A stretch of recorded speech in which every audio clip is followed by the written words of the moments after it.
नमस्कार हो गावकरी मंडळी, राम राम. आजकालचं जग बी भारीच बदललंय हो. आधी लग्न ठरवायला मुलगा नीट आहे का, मुलगी सोज्वळ आहे का, एवढंच बघायचे. पण आता मुलगा बघायच्या आधी ATM कार्डमध्ये किती बॅलन्स आहे हे तपासतात. आजकाल बिनहुंड्याची मुलगी मिळणं म्हणजे विहिरीत पाणी असणं पण दोर न मिळणं असं झालंय हो. म्हणून आमच्या नाटकातील मुलगा म्हणतो, हुंडा नको, साधं लग्न करू. पण मागून यादी येते, गाडी हवी, घर हवं, मोबाईल लेटेस्ट हवा. आणि म्हणूनच सगळीकडे फिरून दमलेला शेवटी मामालाच म्हणतो, मामा बाहेर नको बघूस, तुझीच पोरगी दे मला. हुंडा नको, वाद नको, घरचीच आहे आणि ओळखीचीही आहे. तर हो मंडळी, आजचं हे नाटक फक्त हसायला नाही तर विचार करायला लावणारं आहे. वर आडनाव जरी तरी मी खाली मान करूनच चालतो. अहो मंडळी, मी लय वैतागलो बरं का. आता तुम्ही म्हणाल काय झालं एवढं वैताग आला. हो मंडळी, माझं वय झालं 35 वर्ष तरी अजून लगीनच जमेना. जसं तारक मेहता मधील पत्रकार पोपटल्यासारखं झालंय. एखादी पोरगी भेटती, शेवटी लगीनच जमत नाही. तसंच माझं झालंय. समाजात कोणी चीज देणं झालं बघा. माझी अवस्था अशी झालंय की अवघड जागी दुखणं सण पण होईना, दाखवतो येईना. आतापर्यंत 56 मुली बघितल्या, एकीनं तरी हो म्हणावं. एकीनं मला पसंत नाही केलं. अर्सुलात बघितली, चौक्यात बघितली, गणोरीत बघितली, पंचकोशीतल्या सगळ्या मुली बघितल्या. अहो यसगावर 30 गाव, भिकाराला 40 गाव. गाड्यांनो मला कुणीच मुलगी देईना. शेवटी मी अर्सुलची देवीला आणि चौक्याच्या मसुबाला नवस केला. लग्न जमले बोकड कापीन, पण कसलं काय लगीनच जमेना. आजकालच्या मुलींना मोबाईलचा फार वेळ लागलाय. त्यांना वाटतं आपल्याला जॉबला जाईल व आपण दिवसभर व्हॉट्सअप, फेसबुक, इंस्टाग्राम, स्नॅपचॅट याच्यावर बिझी राहील. काढ सेल्फी, कर अपलोड, काढ फोटो, लव्ह स्टोरी. असे काय शक्य आहे का मंडळी? अरे सध्या कोणाशी बोलतोस तू? आपल्याला जायचं की मुलगी बघायला? ओय अरे किती मुलगी बघतो, झालं की तुझं लगीन? अरे मला नाही बघायची, तुला बघायची. तू काल म्हणाला होतास की आपल्याला किनगावला मुलगी बघायला जायचं, विसरला का तू? तर ये मध्ये आलंय बाबूराव चव्हाण मामाचं घर. घर तर लय मोठं वाटतंय बाबा, वाडच वाटतोय. आम्ही दरवाजे वाजवतो.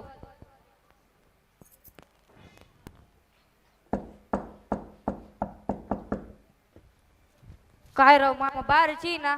थांब आपण नवीन स्टाईलने बोलू. मामा हो मामा बाहेर या ना. मामा ओ मामा. आले आले आले.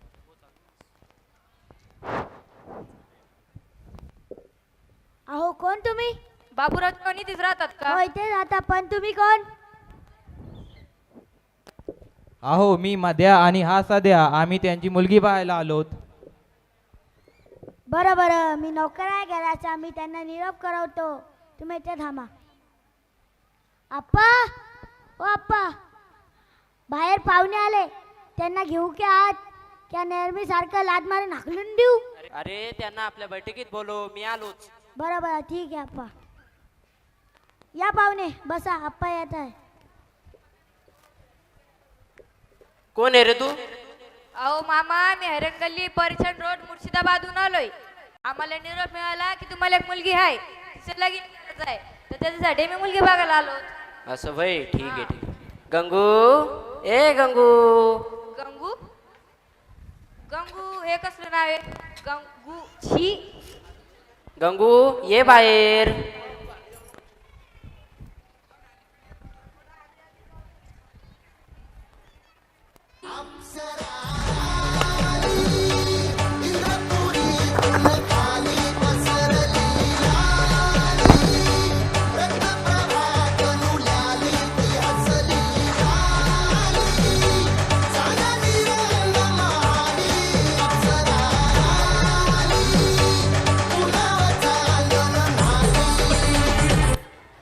अरे माकडा, ती बायको आहे माझी बायको. तुला काय सार्वजनिक मालमत्ता वाटला होय? होय तिकडं. अहो म्हणजे माझे होणारे सासूबाई आहेत की बरंच मेंटेन केलंय वयात. अरे येऱ्या नाडसाळ्या, गब्बईस. तिला झाडावर चढू नकोस. अगं गंगू, तुला किती वेळेस सांगितलं मी, अशा पाहुण्या देखत नतर जाऊ नको म्हणून. ह्या लोकांचे गैरसमज होतात. जावा तिकडे. या म्हाताराला तर भात जरा कौतुक केलेलं आवडत नाही. काय करू, माझं नशीबच फुटलं. अगं असं काय करते गंगू, माझं तुझ्यावर लय प्रेम हाय, माझी तू रंबा हायस. अशी बी दिसतीस तशी बी दिसतीस, काय तुझ्या रूपाची शोभा. अशी बी दिसतीस तशी बी दिसतीस, काय तुझ्या रूपाची शोभा. माझी रंभा ग जीवाची लाडकी रंभा, माझी रंभा ग सावळ्याची लाडकी रंभा, माझी रंभा ग जीवाची लाडकी रंभा. मामी मला माफ करा, मला वाटलं तुम्हीच मुलगी आहेत. अरे मी तुला काय म्हातारी वाटली का? मी अजून बी दिसते दीपिका पादुकोण. पादू? कोण पादू? हे सांग ना, कोण पादू? ओ मामा, पादू नाही, दीपिका पादुकोण म्हणाल्या त्या. हिरोईन ती मोठी. असं वय, मला वाटलं.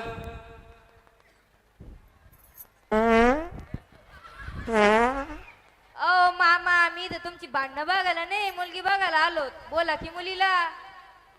शालू, ए शालू. काय नाव आहे? शालू.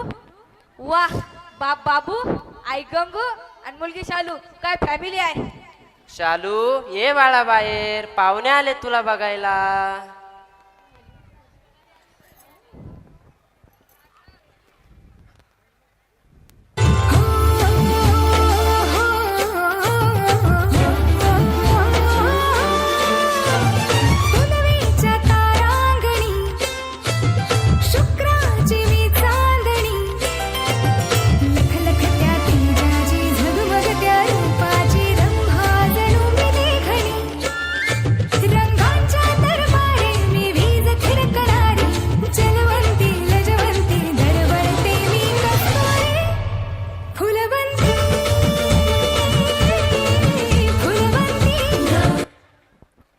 मामी, तुमची पोरगी तर खूप सुंदर आहे. वाटलंच तर गरजबाई करून घ्या मला, उटीत घ्या मला तुमच्या. अरे तू काय लहान बाळेस का ओटीत घ्यायला, पदर फाटन ना तिचा. अगं मी शेतकरीचा मुलगा आहे.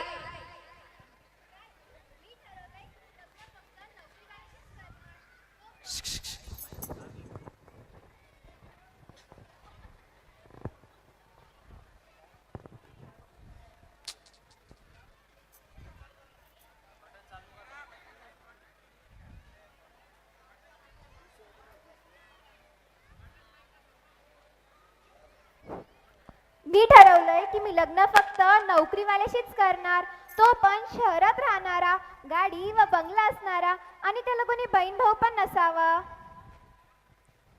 अगं मी MA PhD आहे, पण मला नोकरीच नाही मिळाली. मी खूप प्रयास केले, पण जिथे तिथे डोनेशन मागत होते. आता डोनेशनसाठी मी बापाची शेती विकू शकत नव्हतो, त्याच्यामुळे मी शेतीकडेच बघतो. खानदानी बिझनेस आहे आपला शेतीचा. पण मला शेतीबद्दल काही माहित नाही. माझ्या वडिलांनी तर मला शेतीत पाऊल सुद्धा ठेवू दिलं नाही. मला हे देखील नाही माहिती की आमचं शेत कुठं आहे. मला तर नोकरीवालाच हवा. नोकरीवाला नाही तर बिझनेसवाला तरी हवा ना. अहो शालूताई, प्रत्येकांना नोकरीवालाच मुलगा हवा असतो. तो नेहमी मालकाच्या हाताखाली राहून काम करत असतो. त्याला पगार असतो 20,000. त्यात त्याला रूम भाडे, किराणा, पेट्रोल पाणी, मोबाईल हे सगळे धरले तर त्याला काहीच उरत नाही. तो नेहमी कर्जात बुडत असतो. हे लोन घे, ते लोन घे. नाही नाही, मला नाही जमणार. मी दिवसभर स्नॅपचॅटवरती ऑन असते आणि इन्स्टावरती पण भरपूर फॉलोअर्स आहेत माझे. नाही नाही, नको. अगं पोरी, हा माझ्या म्हणतो ते खरं हाय. या नोकरीवाल्याची बायको अशी चाकरी होण्यापेक्षा या शेतकऱ्याची मालकीन हो मालकीन. तुझी आहे बघ बरं, काय कमी ठेवली मी तिला. शेतकरी हा मालक आहे. काय मंडळी, वावर आहे तर पावर आहे. ज्याच्या घरी शेती त्याला कसली भीती. शेतकरी हा राजा असतो, आपल्या मर्जीचा मालक असतो. अहो शालूताई, सर्वांनी जर नोकरीवाल्याशीच लग्न केलं तर शेतकऱ्याच्या मुलाशी कोण लग्न करेल? हो पप्पा, मला पण पटलं. नको तो डॉक्टर, नको तो अक्कल, बिझनेस वाला नको गबाळ.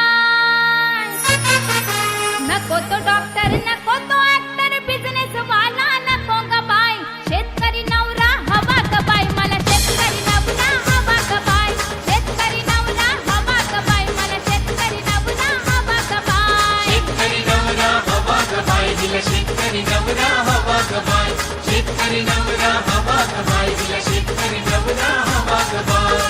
तो डॉक्टर नको तो ऍक्टर बिझनेस वाला नको ग बाय नको तो डॉक्टर नको तो ऍक्टर बिझनेस वाला नको ग बाय शेतकरी नवला हवा ग बाय मला शेतकरी नवला हवा ग बाय शेतकरी नवला हवा ग बाय मला शेतकरी नवला हवा ग बाय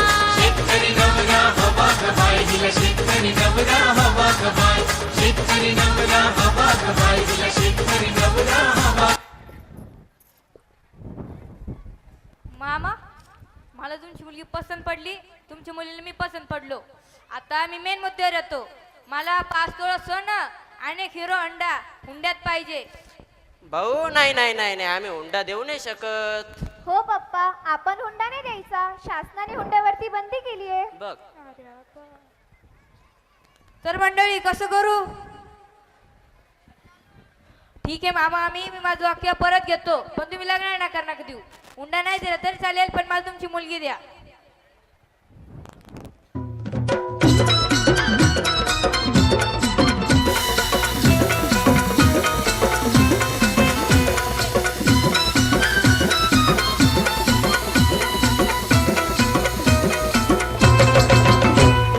पैसा देणं घेणं पटत नाही मनाला, पैसा देणं घेणं पटत नाही मनाला.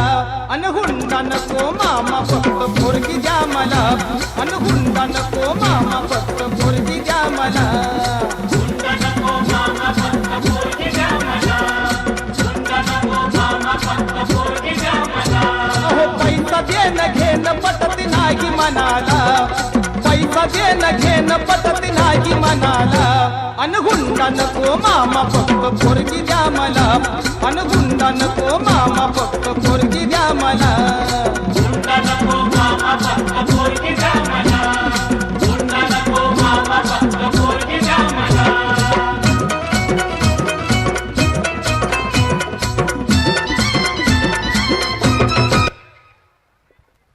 काय मंडळी, आता मुलाला मुलगी पसंत आहे, मुलीला पण मुलगा पसंत आहे. काय करू?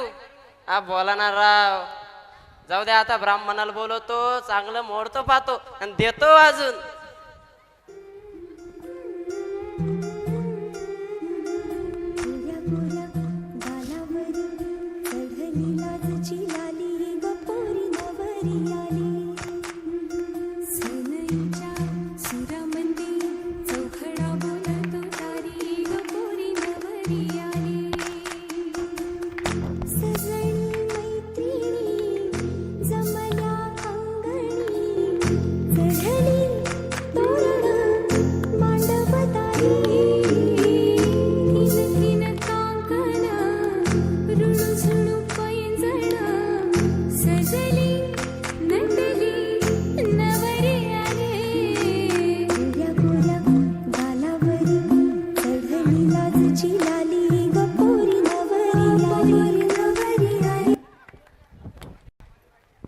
चला आले, पाहुणे मंडळी आले सगळे. नवरदेवा कळले, नवरी कळले, हरसुल आले, सांगी आले, मुर्शिदवाडी आले, गणुरी आले. चला लग्नाला सुरुवात करायची. अच्छा ठीक आहे, करू. चला नवरीचे मामा नवरीला घेऊन या, नवरदेवचे मामा नवरदेवला घेऊन या. चला धरा देवप्पा, अंतरपाठ धरा. चला करा, लग्नाला सुरुवात करा. चला. स्वस्ति श्री गणनायकं गजमुखं मोरेश्वरं सिद्धितं शुभमंगल सावधान, शुभमंगल सावधान, शुभमंगल सावधान. तर मंडळी, आयरन नसेल तर आयरनची आधी चाल झालेली आहे. आयरन नसलं आणलेलं तरी चालेल, पण जेवून जा. दाबून आणा, वाटलंच तर बांधून न्या. आजच्या नाटकातून आपल्याला हे बघायला मिळतं की हुंडा घेणं व देणं ही चांगली गोष्ट नाही, ही समाजाला लागलेली एक कीड आहे. मुलगी म्हणजे कुणावरचं ओझं नाही, तर घराचा मान आहे. लग्न म्हणजे व्यवहार नाही, तर दोन कुटुंबांना जोडणारं सन्मानाचं नातं आहे. चला तर मग आजपासून हुंड्याला साफ नकार देऊया, साधं लग्न करूया आणि आपल्या मुलींना सन्मानाने जगू देऊया. हुंडामुक्त समाज घडवणं हीच या नाटकाची खरी शिकवण आहे. धन्यवाद.